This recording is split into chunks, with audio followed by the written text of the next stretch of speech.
what holiday is coming up. Well, it's not even a holiday really, because we don't get a day off, but it's a holiday in the sense that we celebrate it. But then I spoke to an Irishman, and he said, "Why do we celebrate it the way we do?" And I don't have an answer for that yet, but I like hats. Looks good. So, so Yeah, no. thank you. Thank you. So, ladies and gentlemen, we have Rafik Guirguis here, the founder of Livestock Niagara. And we have there's a little bit of time for people to trickle into the show. So, Yeah, you no know, worries.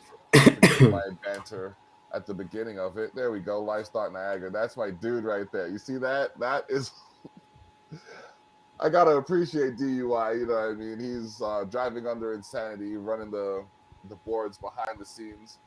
Um, I get my cues from him sometimes. So let me do one thing though, and share the link to you, or rather, tag you in the link so that you can have it on your page as well to share with your network of people. Oh, okay. Now, My yeah, go ahead. I think my Facebook is deactivated at the moment. So okay, uh, okay, okay. So however, that however, I could just reactivate it right now. So just give me a second. all right. Yeah, I don't blame you. My Facebook goes off frequently, and I don't think my network is as vast as yours. Like, I've heard of your name from at least a half a dozen different circles.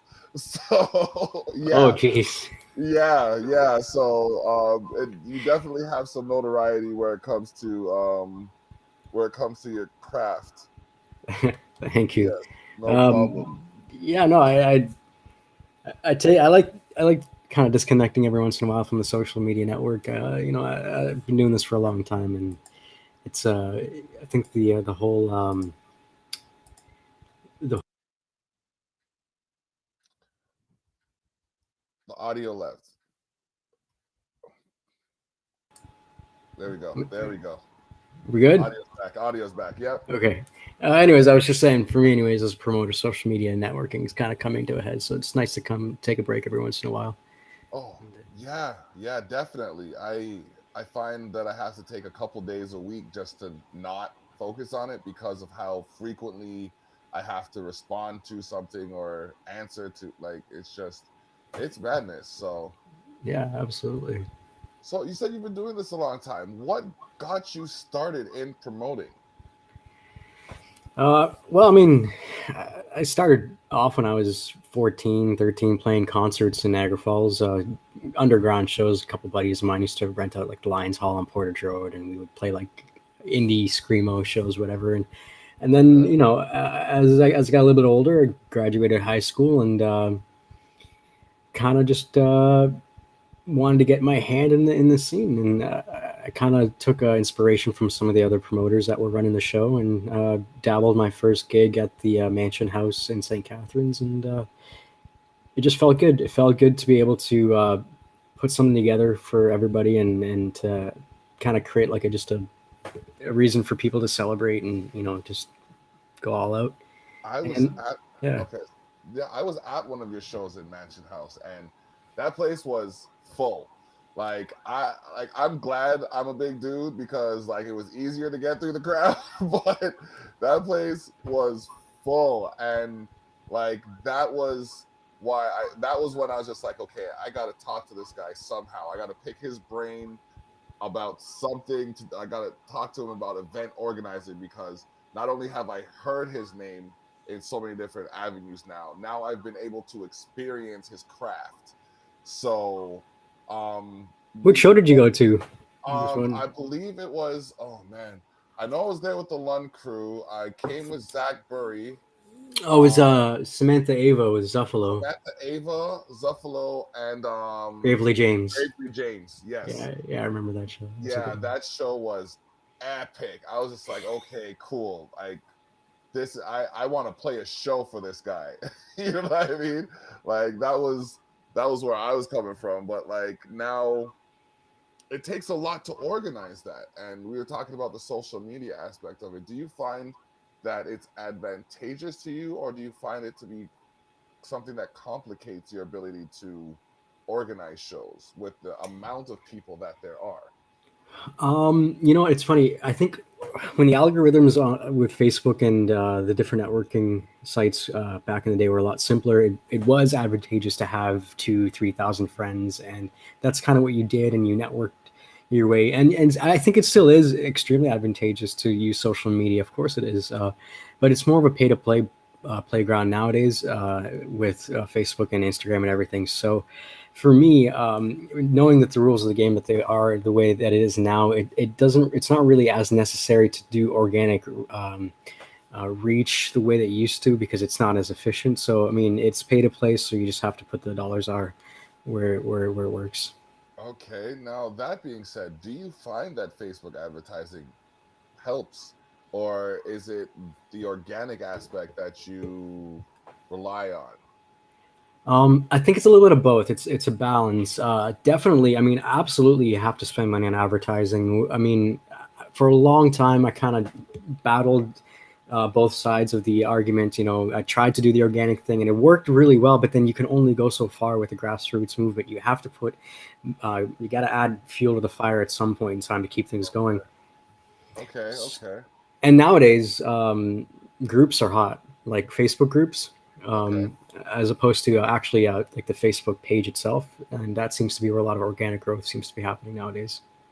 okay. All right. Um, that's interesting to say because yeah, I found, and it doesn't take a lot to make an imprint, but if you do it frequently, I find the trenches are dug better for the development of that progression. So I found that when I was throwing money at my promo, it was turning out better than when I was just doing it organically. And you're right in that regard. It's just, where do you find, like, do you put it towards the product? Do you put it towards a link? Do you put it towards a promo? Like, how do you put it towards all of them? What do you find to be your formula for success when it Um, comes to advertising and marketing?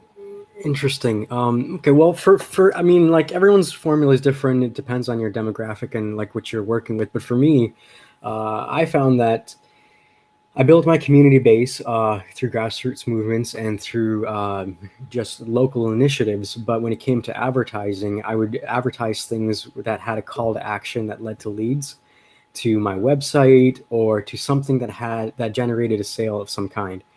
Because if you're going to spend money, it's got to make sense in terms of an ROI. So it's got to make money at the end of the day. So if I'm going to spend $30 on an ad, I, I usually spend a lot more, but let's just say whatever, you spend $30 an ad. Yeah.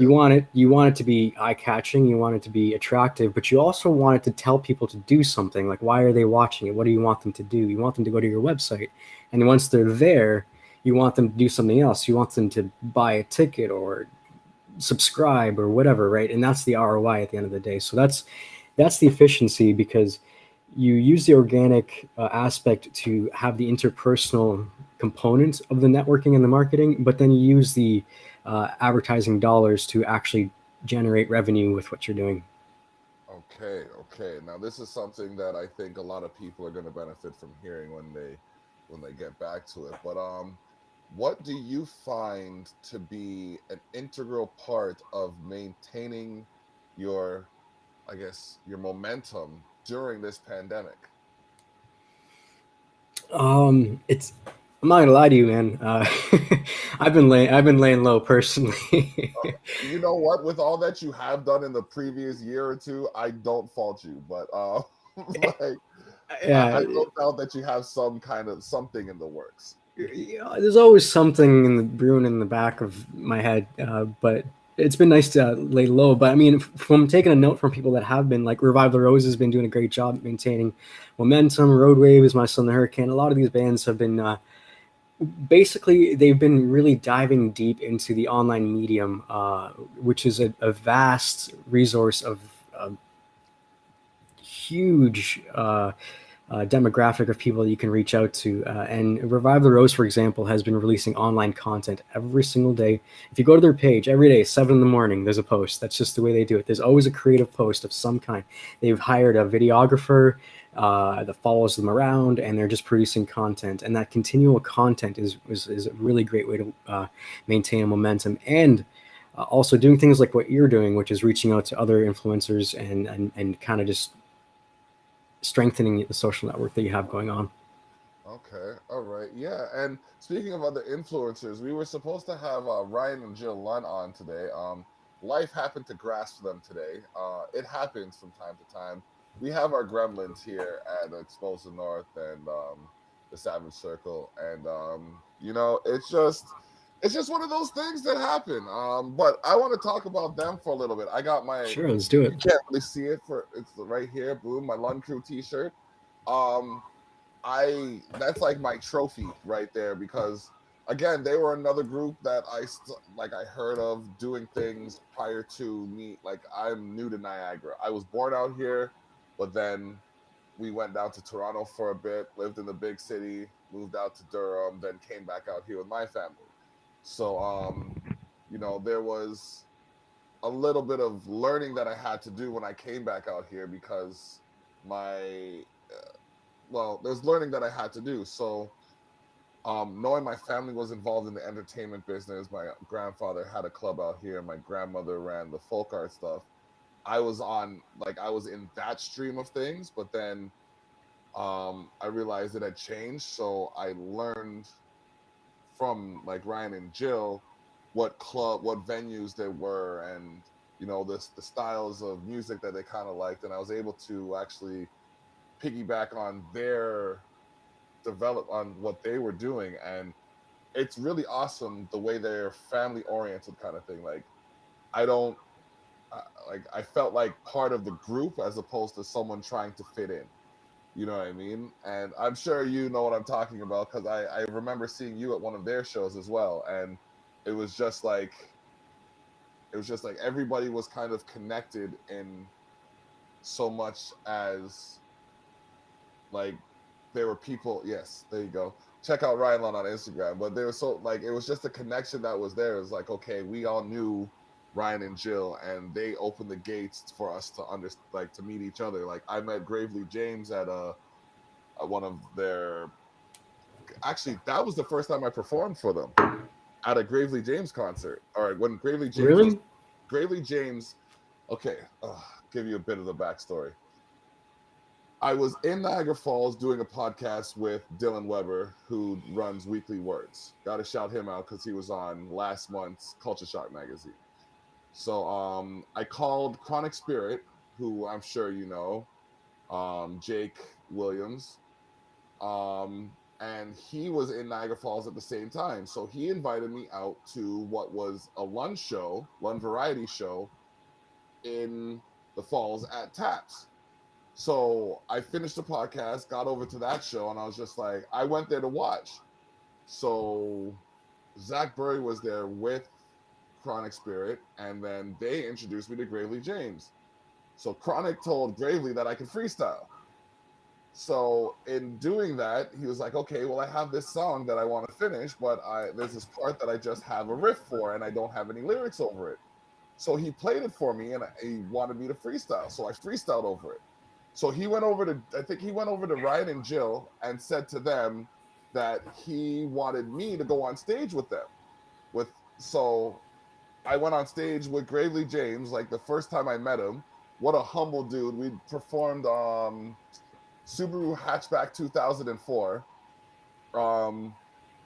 which was a funny song. We did a video for it. I don't know if he released it. I sent it to him, but I have it here. It's a hidden gem either way. And that was the first time I was able to perform for them. And like after I got off stage, they were like, wow, that was, they sang their adulations, and I was just like, all right, that I appreciate you letting me go on stage. They're like, yeah, sure, come out anytime. And a lot of times I went out just to watch the show, but they always had an opportunity for me to perform. And I think it was because of them, in part because of them, that I had a 2 year, like almost a 2 year performing run. out here in Niagara, where before that it was hard to even get someone to, like, by the time I said the word hip hop, you know what I mean? They were looking in the other direction. So like, I want to give a shout out to the Lunns for, you know what I mean, making opportunities possible. And yeah, the story behind this shirt is, when I got it, I wore it every possible way except for as a proper t-shirt. So I wore it as a bandana, I wore it as a vest, I wore it on my arm one time. I just tried to find innovative ways to wear it until I actually decided to wear it as a t-shirt. So yeah. But enough about me. What do you look for when you are putting together a show? Like, what do you look for in an act? Um, well, first of all, I just want to speak to what you're saying with the Lunds, and it's incredible how inclusive they are with everything that they do. And you know, I'll be the first to admit it. When Ryan came out in the scene as a promoter, we weren't best of friends right off the bat. You know what I mean? It's just one of those things. Like another promoter's in the scene, and you're like, oh, okay, there's somebody else in the market. It's business, whatever. But it's just it's weird and it's strange and it's beautiful, and it's just one of those things where when you have somebody that's actually 100% genuine with what they're trying to do and has their full heart and purest intentions and everything that they're doing and everything, things just develop in a really natural and beautiful way where our relationship has grown into a point where we're writing and making music together, and we've put on events, and Ryan and the Lunds, they've sponsored Livestock the festival. The last one that we put on in 2019, it was sponsored by the Lunn crew, and I just got to give them a shout out too, man. I mean, they're just really awesome people. Yeah, Uh, yeah, and that extends beyond just Ryan and Jill too. Like, when you mentioned the Lund crew, like, there are some die-hard Lund crew like, there's a couple of places, and I got to give her shout out too. Like, you know what I mean? Like, I don't even want to mention specific names, because the Lund crew is the Lund crew. It's like a family thing. But there's some Lund crew members that are just hardcore, and they know who they are, because I've seen them in places where it's like, I again, getting to know the scene and everything. Like, I've gone out and not expected to see anybody that I know, and boom, there's a Lund crew member there, and it's just like, all right, now I have common ground with somebody, because someone I right. know is here. You know what I mean? I can Yeah. relax. I can ease into the flow. So And yeah, man. it's funny that you mentioned that. So I'm gonna take what you're saying there. I'm gonna segue into answering what you asked me about what I Okay. look for in a band. So I guess one of the main things that really attract me for an artist or a musician when I look for a booking is their sense of their communal sense, their sense of community, their Okay. ability to play off of the crowd and just generate a really good atmosphere. Um, and 9 times out of 10, that comes with just making really good music. I'm not really like huge on like it doesn't matter to me if you have like the best marketing or you know the best Facebook facade or whatever it is. I It, like that Facebook facade. Oh, yeah, none of like that. That's cool. I mean, that might impress some people. But for me, I like is the music good? Is it really good? And if I put you in a room and if you put 100 people in the room, are those 100 people going to have a great time? That's the bottom line for me. okay, okay.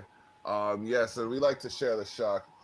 Check out sharetheshock.ca. I would like to, and I don't like putting people on the spot online on our lives, but I want to talk more about this in one of these magazines, in a future issue of the magazine.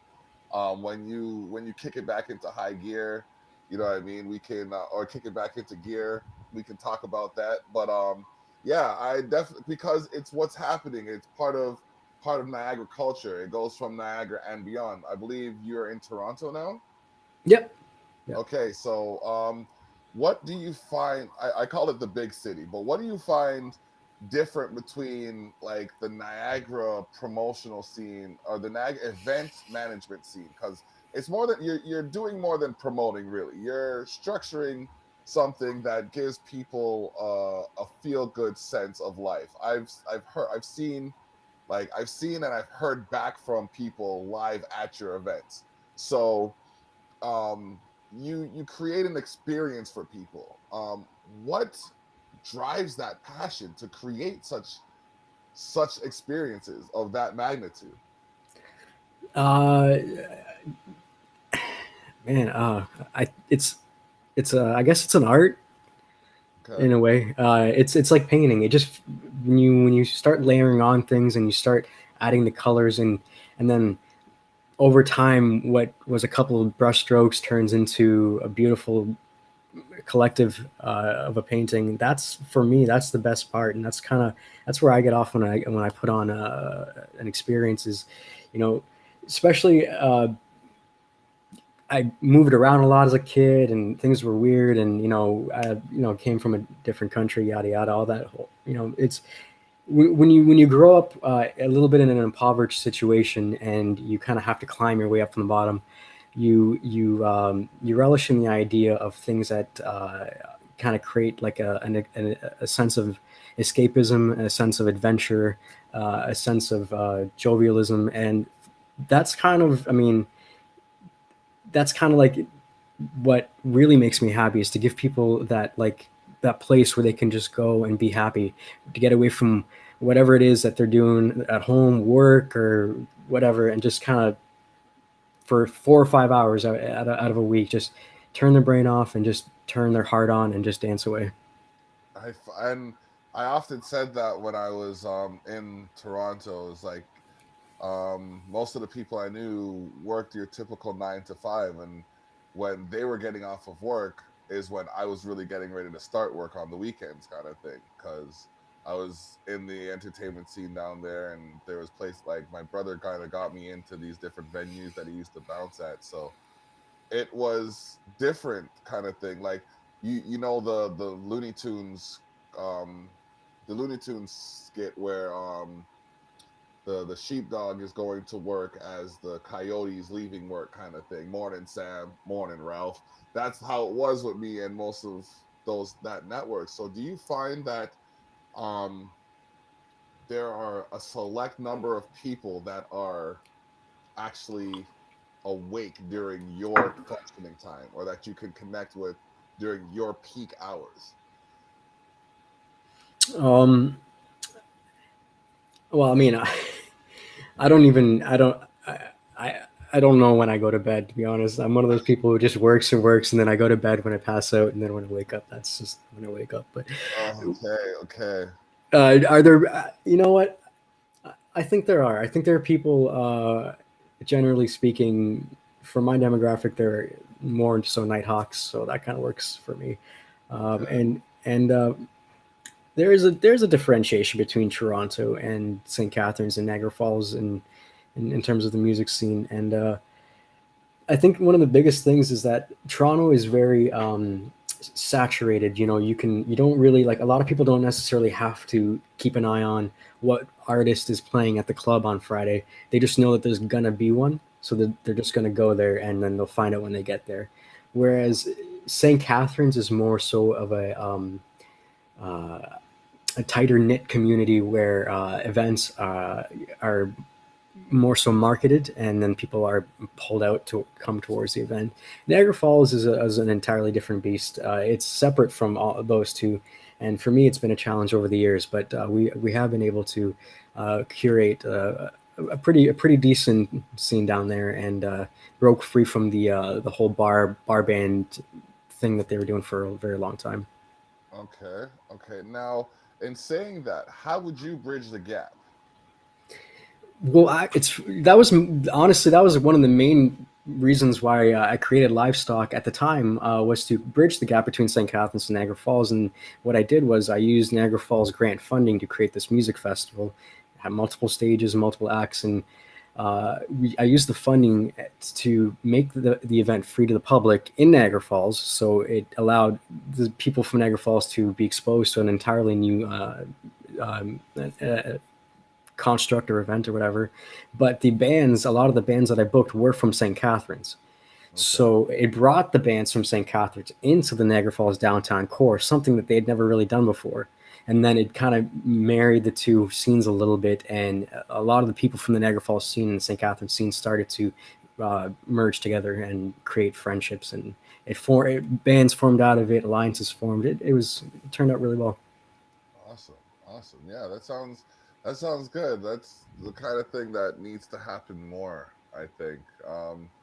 There was a bit of a divide from what I was looking at for a while, and I've noticed more lately that there people are more open to combining like a variety of genres as opposed to just a specific show type. It's more a showcase of sorts. Yeah. Uh, Yeah. yeah. Now, hmm, hmm. Yeah, absolutely. And Mate's is killing it with their Thursday night open mic night. If you ever get a chance to check it out, like 6 o'clock to 11 o'clock, and every Thursday at Mate's in St. Catharines. Okay. In the post-pandemic world, anyways. Yeah.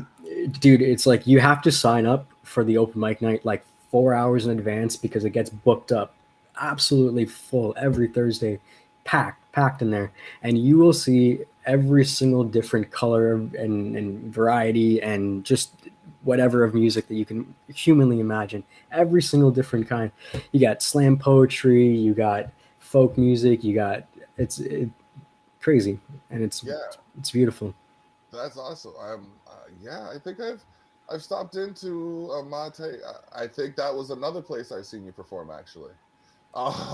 Yeah, I've seen a couple of your shows, so it's interesting to speak to you because again, like the way I've heard about you, it's like people speak very highly of you, and I want you to know that as well because Wow, thanks, um, man. like a man who's of your nature, who's humble, and you know, I mean, your character matches your skill set. Don't often get your praises sung because you're not out there tooting your own horn. So you know what I mean. Like this is definitely an opportunity for me to talk to you about some of that. And like I said, I've heard about you. I think at least 2-3 years before I actually bumped into you at Mansion House, and then I just kind of said, "Good show. Like this is a great show you're running here. I see you're busy, but you know what I mean. Like just keep doing your thing." And you were just around, like you were just everywhere, like every time. And it's like our paths crossed so many times, but you're always doing something. I'm just like, this man is a machine. I gotta tell you, okay, it's funny that you said because my girlfriend used to vend at a lot of my events, and her friends used to have a joke that they used to call me the chicken with his head cut off because I just literally, I don't know, man, I don't know what it is. It's just like I can't sit still at any of my concerts.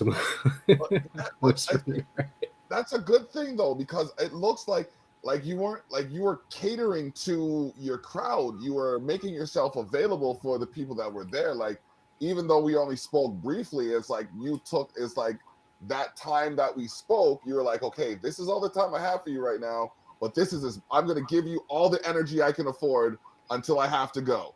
And then you went on and you were doing your thing, and I was just looking at your strategy and your approach. You checked with the band, you made sure everything was set up on stage, and once they were set up, you were at the bar and you were talking to them, making sure they were taken care of, and then you're mixing and mingling with the Lunn crew and then the other different circles that were around there. So, like like okay, I used to go to clubs with my brother, and my brother's a bouncer, so I developed that mentality where I'm always kind of watching what's happening in the crowd. So like to see you navigate so many people so effectively, like I don't like hats off to you. And I'm wearing two Thanks, right man. now. Thanks, So man. I that means a lot. It means a lot to hear that. I don't know. I don't. It's weird. I don't really think about it. It's just a thing. I don't know. I like music and it feels good and it just makes sense to me to kind of. It's not just about the bands playing. Like the whole thing's a show. Do you know what I mean? Like yeah, the yeah, whole like even people like and it's funny because I used to put on a lot of more so hippie type of events, which I kind of still do, but I'm kind of going towards a different direction lately. But anyways, I used to put on these hippie type events in breweries, and the crowd that the bands would attract, they themselves would be part of the event.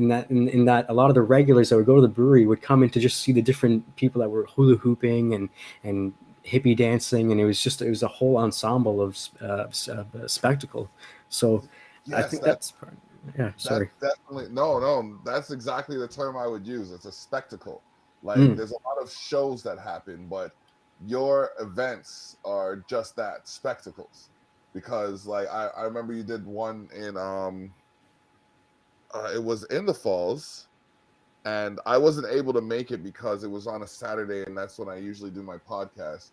But okay. a couple of associates of mine were there, and they were kind of like, "Man, you should be here." Like, and I was beating myself up because like I was torn by the end of the day, and I wanted to go down, but I couldn't get there. But they like I Was felt like if I was going to, it was late summer. was it outdoors? Was it it was the pandemic show I put on? Yeah, it was Yeah, that one. yeah, yeah. It was the only show I was able to put on last year after the Yeah, pandemic started. Yeah, dude, that one was lit. yeah. I heard, I heard it was like I said, oh man, I'm not even. I can't even tell you how many times that show almost got shut down. It was crazy.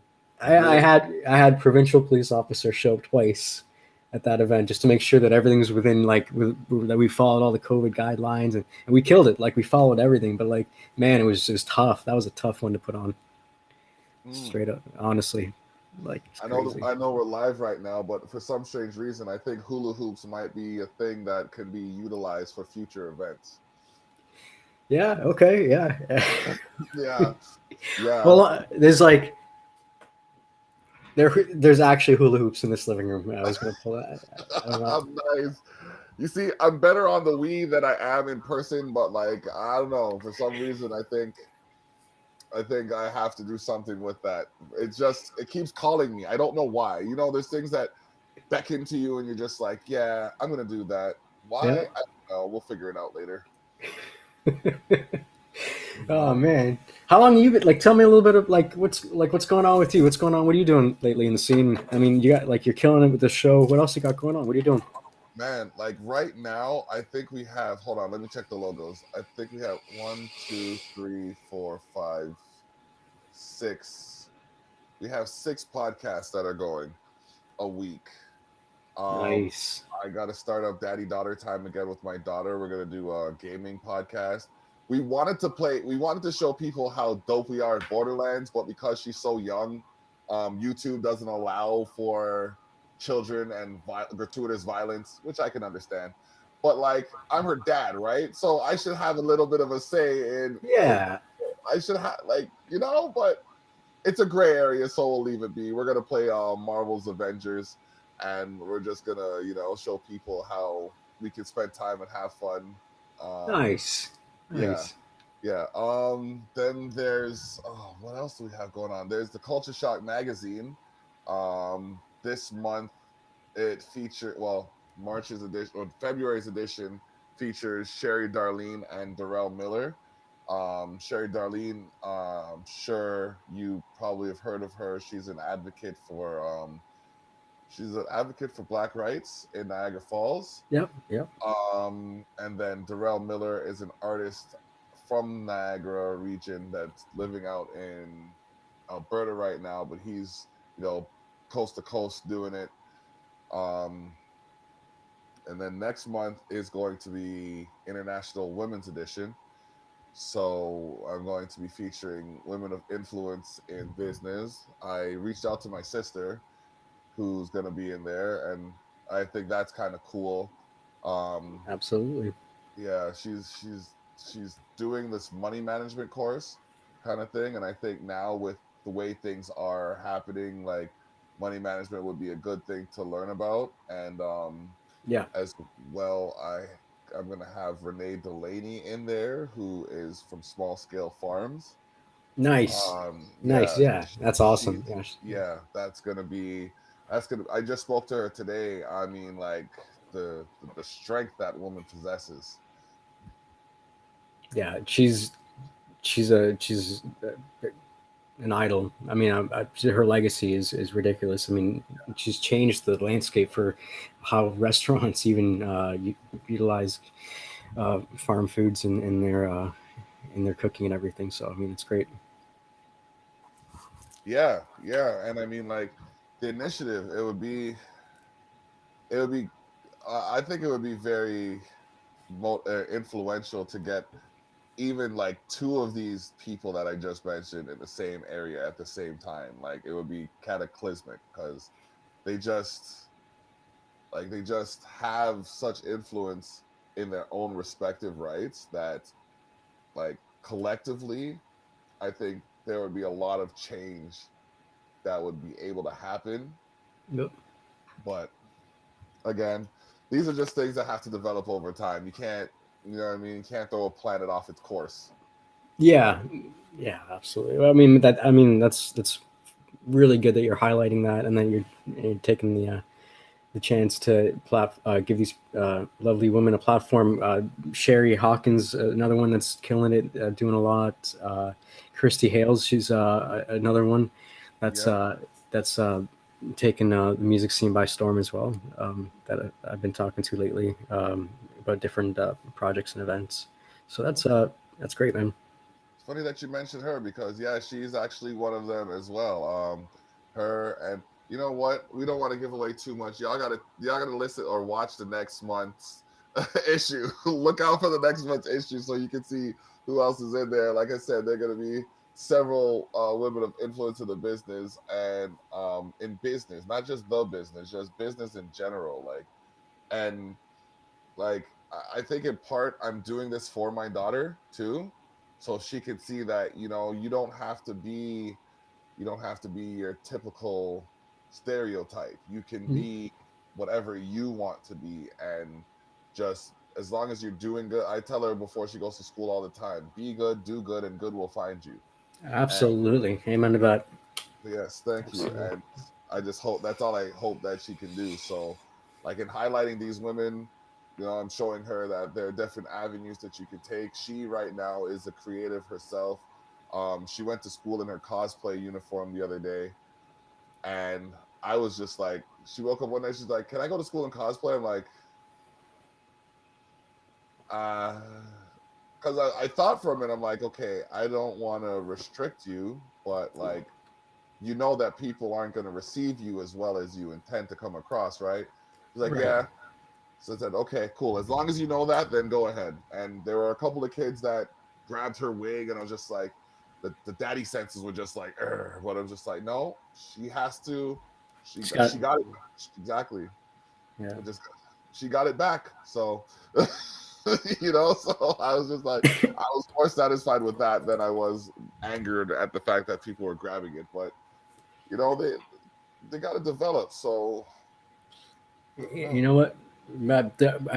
I grew up in Austria, and there's a gentleman that ran the apartment building that we grew up in, and I used to play in the backyard, and I used to always mess with stuff. It was just like a shit disturber. I broke a church window with a rock one time. I don't know, a bunch of stuff. Anyways, but I was outside playing with his hammer, and my dad came outside, and he lost his mind. He's like, Rafik, I was 6 years old. He's like, what are you doing with the hammer? And then the church, the apartment building was attached to church. I forgot to mention that. Okay. And the church pastor slash apartment building landlord came out, and he was talking to my dad, and he's like, what seems to be the problem out here? And well, he's like, my son, he's got a hammer in his hand. He's gonna hurt himself. And he's like, well, you know what? Leave him be. Leave him alone. Let him play with the hammer. Let him smash himself in the thumb if he needs to, and learn how to hold a hammer properly, because that's the only real way he's ever going to learn. And I think that's a really important lesson, is to just sometimes you just gotta uh, let go a little bit and trust that the right lessons will be learned. And yeah, I don't know. I think I that's I will, think that's yeah, so, no, I will remember that the next time she goes to cut vegetables for her salad. okay. Well, let's not take it to the extreme, and then don't come blaming me. No, no, no. Actually, you know what? She's been making her own food like that for the last couple of years now. But that story kind of brought me back to the first time I saw her with a knife, and I'm just like, oh no, what are you doing? But then I'm just like, okay, if I panic, she's gonna feed off of that panic, and then Exactly. she's actually gonna injure herself. But if I have faith in her and Yeah. I trust that she's gonna be able to, learn. And she has cut herself, like she's nicked herself, but Right. nothing like she has all her members still. So, it's just Yeah. it's just hard. Like I'm looking at two pictures of her right now on my wall, and there's one picture where I'm holding her up, like how they held Simba up in The Lion King. Yeah. Yeah. There's one picture where I'm holding her up like that, and there's another picture of her most recent school picture, and like looking at her from the time where she fit in my hand to my forearm to now where I can use her as a crutch. It's like, wow, what I mean? Things have developed. So it's just amazing. And I'm sure you probably share the same sense where it comes to like from your first performance now to watching people perform. Like the development that you have made since that time. Like it's probably like it's amazing. Oh, your audio kicked out. Bro, he froze on a smile. All right, we got DUI in the building. What's going on? No, nothing much. Just waiting for him to restart. It looks like this is what he's gonna have to do. Yeah, yeah, yeah, yeah. Livestock Niagara. Look it up on Facebook. Check them. Check him out. He's doing some serious things. He's taking his time now, but there's always, like hardworking people often don't take the time to relax for themselves that they need. No.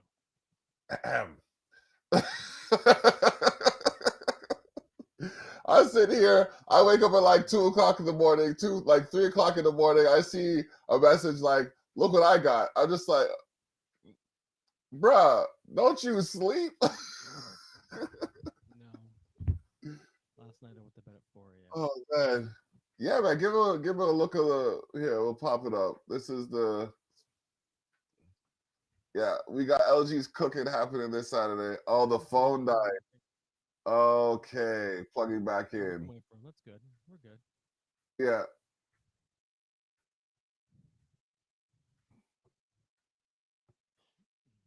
Yeah, I'm still working on that logo and the other one for him.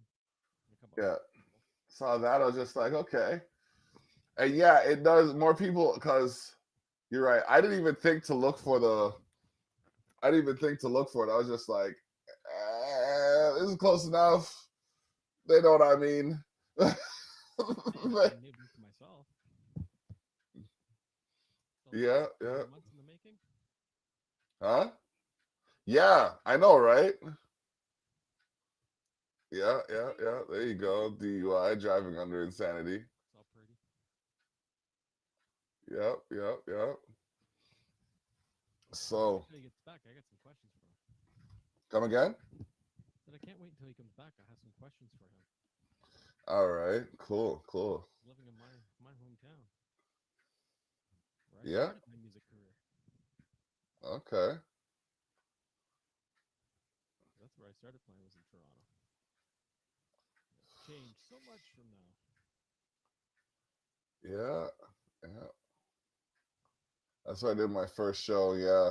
Um, but a lot of my performances were either through school or like either at school or through school. I think my first professional performance for music was in 88 or 89. I don't remember exactly. Yeah, that was about my first. And that was as a musician. Nah, I was a student then. Yeah, I know I'm old. Mm-hmm. I was just Oh about to man. graduate high school. No, Yep. was I? Oh. Nope. Sorry. In 88, I was 14. 14 or 15. Literally just Close enough. starting school. Yeah. Yeah, I started high school at the age of 14. most people do. 13, Oh 14. wait, sorry, nope, 13 because I skipped grade 6. Okay. But yeah, I really don't remember my first show much. Kind of a blur. Okay. You don't remember what? Sorry. My first show. I don't remember much of it at all. Oh. A lot of people can recall their first one. Not me.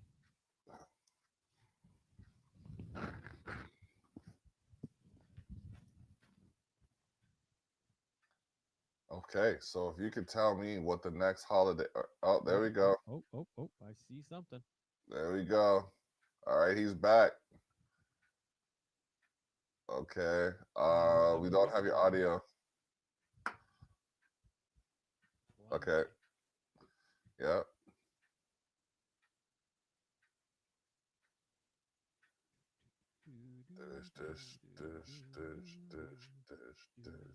I love how we both just went into like random song.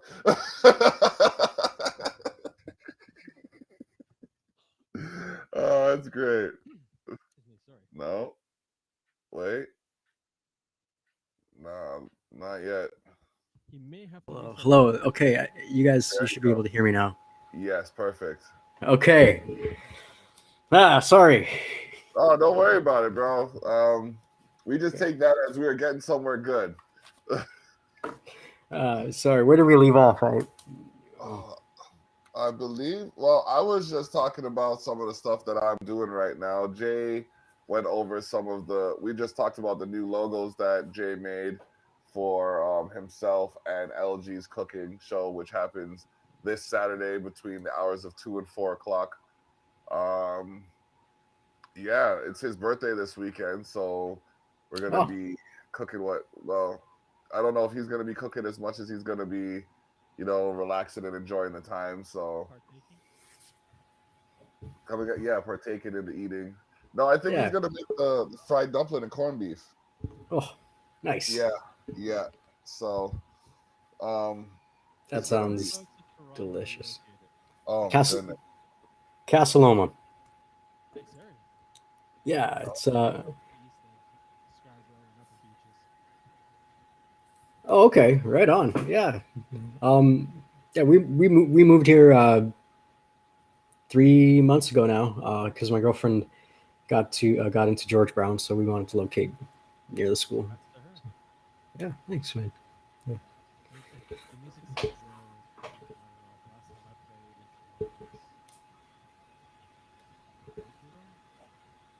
How long ago? 5, I think. 5 years ago. Oh, 5 years ago. Nice. My first show in Toronto was in 88 or 89. We were just over that, trying to figure that out. I've been doing this long. What was the last venue you played at? Oh shit. I don't even remember. Oh no, yeah, the Epic Lounge. It was in the West End. It was a dance club, and we did a metal show at it. I'm like 90%. I'm like 90% confident every metal venue has ever been either a dance club or a strip club at some point. It was still a dance club, and Perfect. the stairs were like this. Amazing. So carrying, a full stack is not fun. No, no. That's like. Have you ever played at Hard Rock in Niagara Falls? No. Same thing. Yeah. No elevator, just stairs. Yeah. And this was like story and a half straight stairs. No, beautiful. No landing, no nothing, just straight. Like 30 steps. It was horrible. Oh my gosh. That's metal. I would hate to bring these PVs up there. Like, dude, you haven't seen my setup. I'm assuming you got a 4x12 cab with probably that setup I used then was a custom PV head and a 15-inch bass bin. Whew. From the 80s. Yeah. And the head weighed more than the speaker cabinet. Yeah. Because I use nothing but bass heads and bass amps and that for my guitars because I like that low end and the better control of the Honestly, I totally with you on that one. I made the switch for my acoustic guitar. Anyways, I made the switch to a bass amp a long time ago. Definitely sounds better. So much more open lows and the highs when they hit, they cut right through. It's nice, and you have so much more control. Yep, and yeah, Sorry, go I've ahead. been doing it now for about 25 years. I've been using bass amps. Yeah. So it's great. And it's amazing when people are like, "Oh, can I use your amp for bass?" Here you go. Just plug in and go. Best part too is like when you got a nice breakdown, it just really adds that, that oomph to the, Yeah. right? Yeah, Well, because I had the thought of when I palm mute, your chest Yeah. needs to move. yeah, yeah, And with a bass amp, absolutely, that can happen, and you can still hear everything. yeah, Because it hits absolutely. those different frequencies instead of mudding up the whole amp. I miss the metal scene. I miss metal shows. What do you mean? I use that for punk.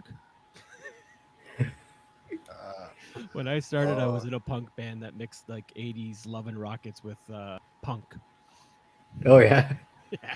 So when I palm muted, everyone felt it and it just vibrated through the whole place. Yeah, I like being able to feel the bass.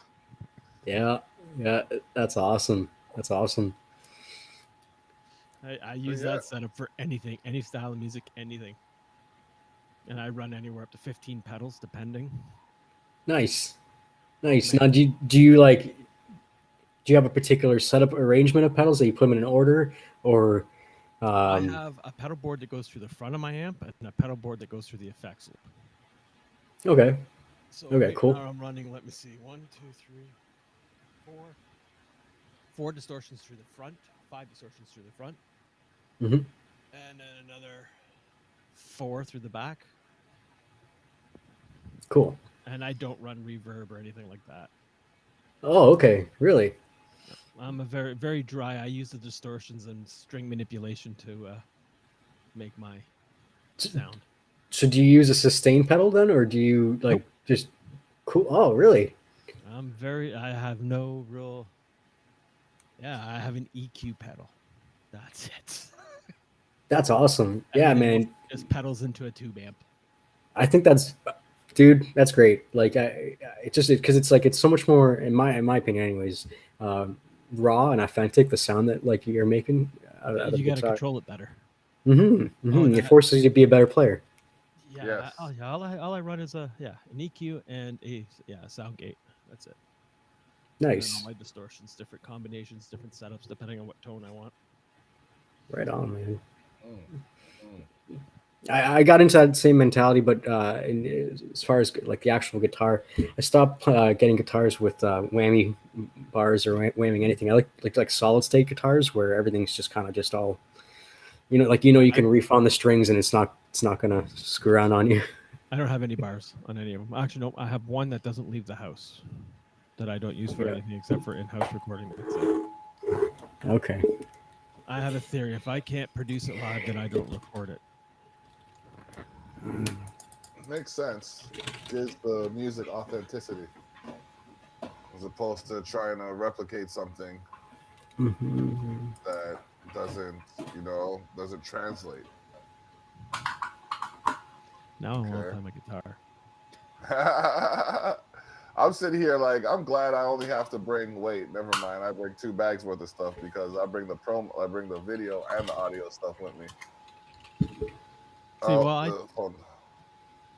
worries, buddy. And then there's my other setup, which is just a Line 6 pedal board.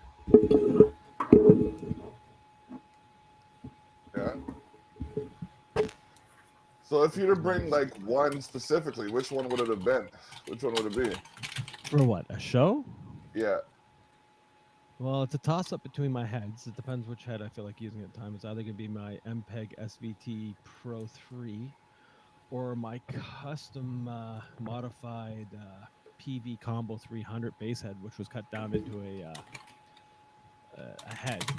And probably into my 500 watt 15 inch Yorkville bass bed.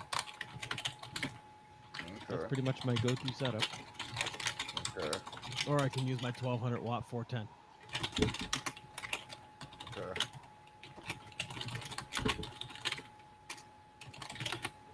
Okay.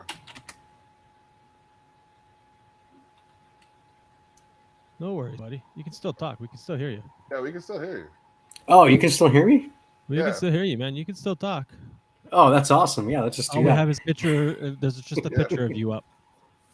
Oh, okay. I had no Yeah, I idea. was That's wondering great. where that typing was coming. I'm like, he's typing furiously. Then I saw Jay's hands up. I'm like, well, he's not typing, and I'm not typing. Okay, well, yeah, no, I'm No cool worries, with man. staying. We're not Yeah, worried at all. yeah, right on. All right, that's You awesome. worry about stuff, you end up grayer than I am. Oh, geez, no, you're doing great, man. Get it? You're doing great, great. Bad joke. I don't know. Never mind. Great, I get it. I got it. I Uh, raised 4 daughters. I earned every single gray hair. Oh yeah, yep.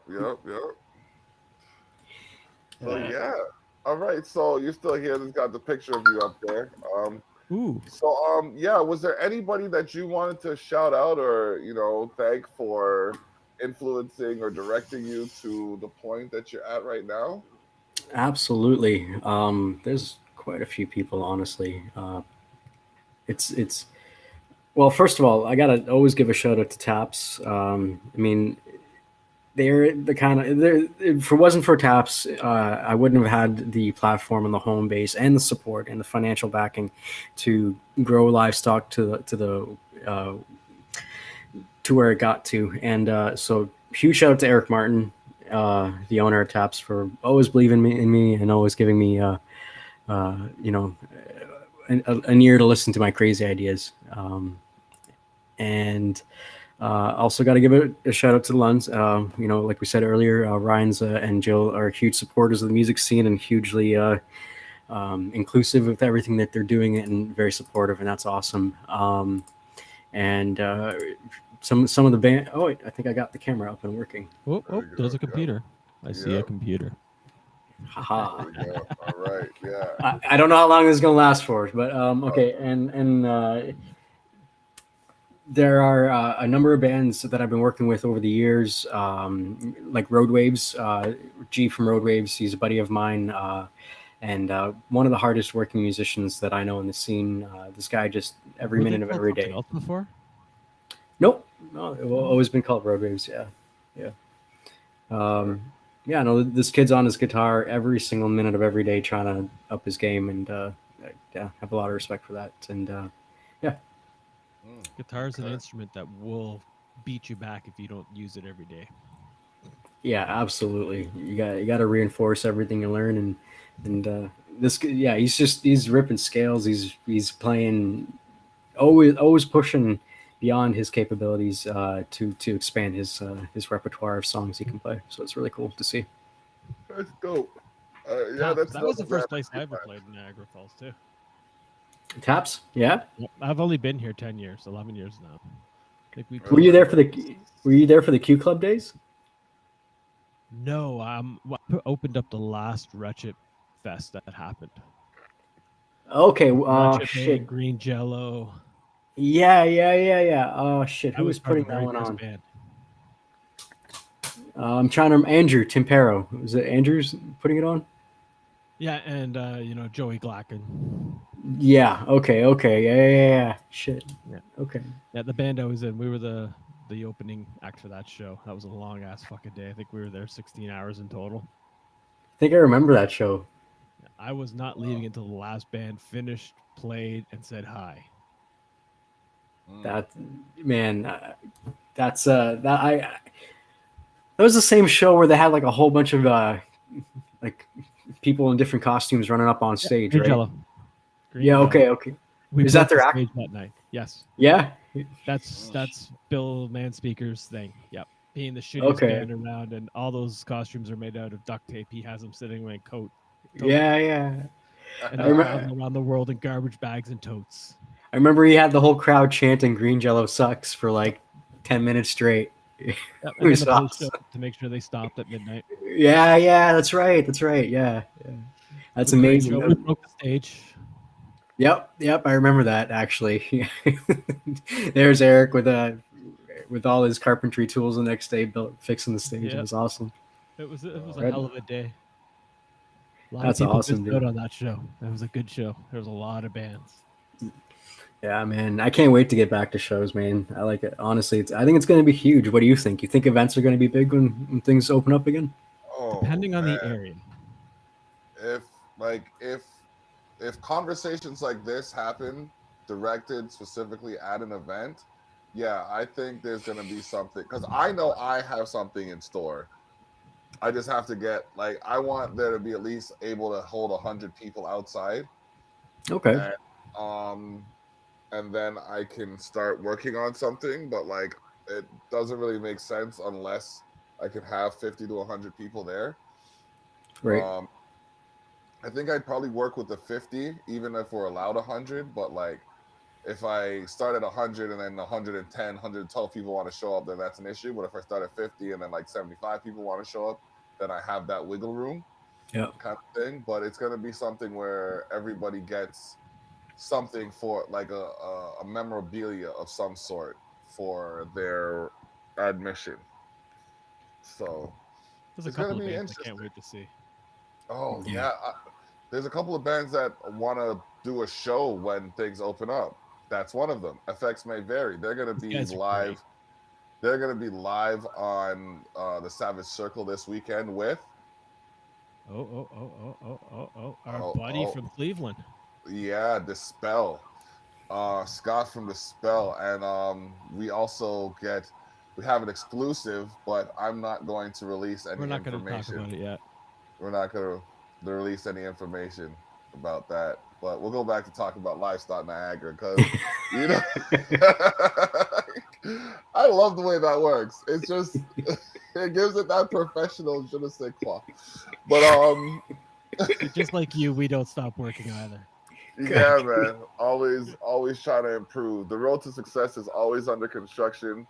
And Always. you know what I mean? So how do you feel living in Toronto? I like it. I like it. It's always something going on, which is cool. And I like being around a lot of people. And yeah, it's fun. I wouldn't live here on a long-term basis, that's for sure, but it's cool for now. I lived there for 26 years before I went. It's time to leave. 26 years. Oh, I was born and raised there. holy shit. That's awesome. We left when we were 26. It was time to get out of there and raise the kids somewhere else. Yeah. What was it? Years.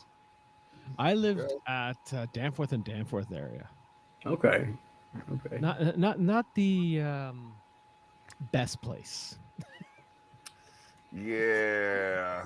I've come to like notice about Toronto. There's no like good part and bad part. It's just like pockets. Yeah. You know what I mean? Yeah. And it, Just and like- it's getting Like worse. just like avoid this area, but just like if you can walk around it, you'll be okay. It's like you could go to the Malvern Town Center, but you don't want to go to Empringham. Yeah, exactly. It's like Saturday at 2 p.m. Avoid the town center. Yeah, Oh oh. my god. Oh yeah. Oh Yeah. yeah. You know, yeah. Like I grew up at Birch Mountain Finch when I was a kid. Then I moved down Kingston Road, Warden area. Lived there for a while. Then I lived out west and watched some drive-bys. I went, okay, it's time to move back to the east. Oh shit. Well, there goes my plans going out west. All right, cool. Yeah, you live right up at Dufferin and St. Clair area. Back in the 90s, it was not a good place. Mm. That's I don't know if much has changed since then, but It just seems to be, it's just getting too busy. Too many people. yeah. I like the slow Absolutely. life. Niagara gives me all my conveniences without the people. Yep. It's funny, like being here in Toronto for 3 months, and then we visited Niagara to drop something off a couple days ago, and the roads are so big. You know what I mean? Everything seems to be Spaced out. so spaced out. It seems like a rich town. I don't know what to say. Like everything's just so, like there's drive-throughs. There's no drive-throughs in Toronto. Do you know what I mean? No, it's okay. My passenger's gonna run into the restaurant, grab what we need while I circle the block 3 times. Yeah, exactly. Oh man, nailed it. Yeah, absolutely. Oh yeah, when I go to Toronto, I can't wait to get out. Yeah. Oh my goodness. From the drive, like I start my drive from here is like, oh, look at all these plains, the open fields, and then like by the time I'm surrounded by buildings, it's like, will you get out of my fucking way? I just gotta get where I'm going, get out of my way. You know what I mean? It's terrible. Dude, yeah, absolutely. We had to drop off the car, man. We couldn't do it anymore. We're like, screw it. We're just gonna leave the car in the falls. Don't want to drive in Toronto anymore. Nope. I feel that. That's okay. Absolutely. I drove once to the city. I'm like, okay, I'm gonna take the TTC. Okay, The TCC. an hour in, I'm like, okay, I could have walked here faster. Yeah, man. But you know what though? The music scene in Toronto is lit though. Like it is. There's I just wish I don't know. some of those old venues would come back. There's a lot of venues I missed from when I was a kid. Government. I used to play. Yeah. Government was one. Government was my Warehouse. favorite. Government. Yeah. Oh my gosh. That was when I solidified my future with my wife. We went there for New Year's, and I was like, I used to, those boxes that they had by the front door? Yep. Well, I was like one of the regulars on one of those boxes. So I went there, and like the New Year's countdown happened, and the tradition. So like that was the first time I think we had any public display of affection in mass. So everybody's watching us, and we're just like on this box. I look down and see everybody looking up at me. I'm like, oh fuck. Well, yeah, we're in it for the long haul. My very first show happened at a building that's no longer there. Oh whoa. Yeah. What building is that? Reverb. The Reverb, yeah. Reverb, yeah. Big Bop. Yeah. A lot of venues have come and gone in Toronto, but you know what? It's just one of those things where, as long as there's somebody that wants to put on music and there's a place available, there's always going to be another venue that opens up. So I'm pretty positive that when all this shit's over, I think a lot of venues are going to pop up in Toronto. I'm pretty positive. Yeah. I think the ones that weather this storm are going to pop up a lot stronger. Yeah, I was talking to the guy from the Horseshoe Tavern. Excuse me, I can't remember his name right now, but he was telling me that, they Craig, I think it is. They received grant funding to work on the venue in the meantime while everything's on the down low, so they can come back stronger. So some of these people who actually own the properties as opposed to leasing them have a real upper hand in the situation where I think they're going to really come back strong. That's the only place I haven't played in Toronto. The Horseshoe? I was supposed to, and then somebody in the band grew an ego, and we went, screw this, we're done, and left. We were supposed to play the Horseshoe and then do a tour across Canada, ending up at a Lollapalooza out west. Right on. Nice. Damn. Eagles will do that. It's the way it goes, right? That's always, as soon as man. things start happening, somebody seems to get, some kind of ego. I think it goes hand in hand. We're musicians, right? Musicians are, I think we're sensitive by nature, and that's just it comes with the territory, for sure. Yeah. I don't know. So, what kind of music do you play, or what have you? I grew up on metal, so like a lot of the stuff that I used to play when I was younger was pretty heavy. But lately I've been playing more jam rock kind of stuff, funk oriented, a little jazz infusion, that kind of stuff. But every once in a while, I kind of just still plug in the old electric and just kind of rip on some heavy riffs. Always feels good, right? It always feels good to stretch the legs. Oh man. Put on these old albums you used to listen to when you're 15 and you're in your room with your hair swoop. Oh, the swoop. Oh man, I swooped hard. There's a lot of swoop. I had like single braids. The only thing I didn't have with my hair was dreads. I had an afro. I had braids. Nice. Yeah. Mm-hmm. Yeah. How big of an afro did you? Oh man, honestly, like this hat is not too far from it. No way. Yeah, it was like I had like a 14-inch afro. That's sick. Yeah, that's awesome. It was, but like it would condense to look like it was like 7, but when I pulled it out, it would literally be like when I blow dried my hair out, I looked like fucking a puma. Right on, man. It was just like I was gonna say play. Who? That's awesome. Kid and play. Could have. I'm still. Okay. I'm still here, by the way. It's all good. Yeah. Okay. No okay. No worries. So yeah. What did you have any questions of us before we sign off? Oh, well, I just I want to know, like, how long have you guys been running this show for, and you know, what's your main focus moving forward? Like, what's your big focus for the next season? Well, this show I've been doing for, well, this is the 84th episode of this show. And, I was doing it for like 75, 77, something like that.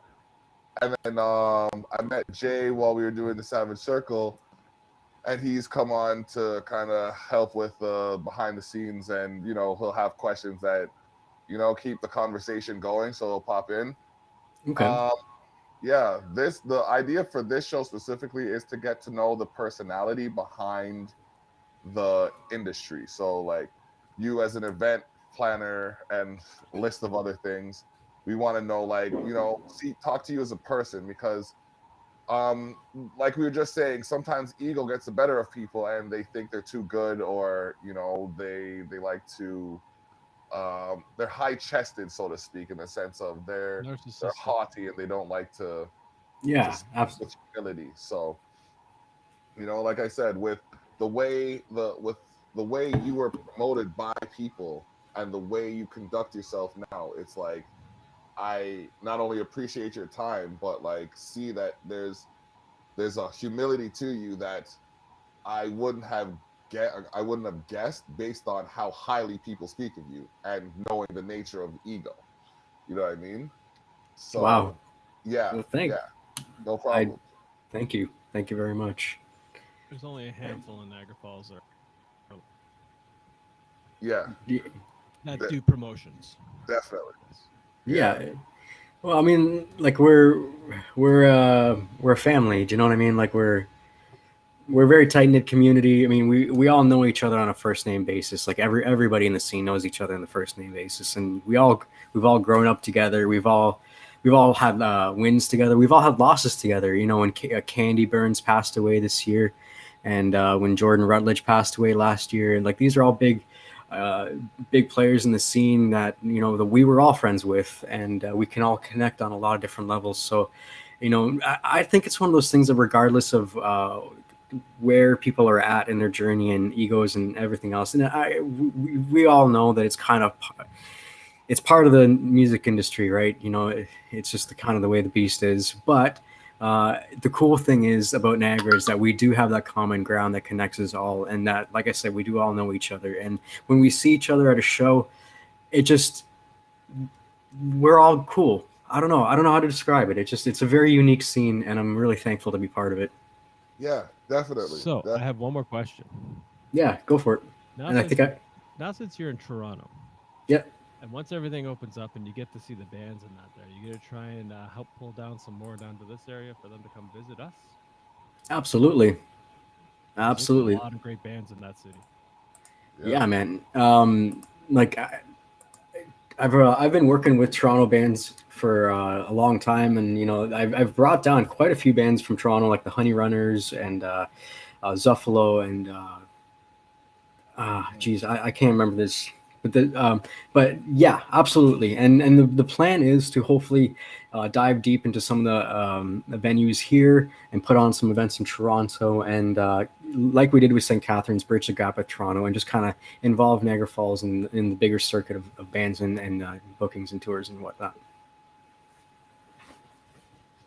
Yeah. Okay. Yeah, so, by the way, that's dope. Speaking of bands, and we shouted out somebody. Our man is watching this. Cool. Oh, Dispel. What up? How you doing, Scott? Look forward to having you on Saturday. In between L's Cooking and the Savage Circle. Oh man, it's gonna be dope. It's gonna be live. So, we want you to come back whenever you feel like you got something you want the people. You know what I mean? When you start planning your show and you have the details that you want people to know, let us know, and we will definitely be an avenue for that development. Thank you very much, and I really appreciate what you guys are doing. Thank you very much. No problem. Right on. Yeah, man. That's great. Yeah. I you know what? I'd keep an eye out. I'm pretty sure. I'm pretty sure another one of those pandemic concerts is underway. So, Yeah, well, I know where you can throw one right now that they're actually in green. oh yeah, Yeah, we're gonna have to Grey talk Bruce. behind the scenes then. Or no, go ahead. Yeah, go ahead. Grey Bruce Actually, area, wait. man. We can. No, we don't want everybody to know the good stuff. So we gonna close this out. Ourselves a little bit of a conversation quick. So thank you for tuning in, everybody. We appreciate your time. For DUI, Rafik Guirguis of Livestock Niagara. This is The Block saying, less up, or even be good, do good, and good will find you.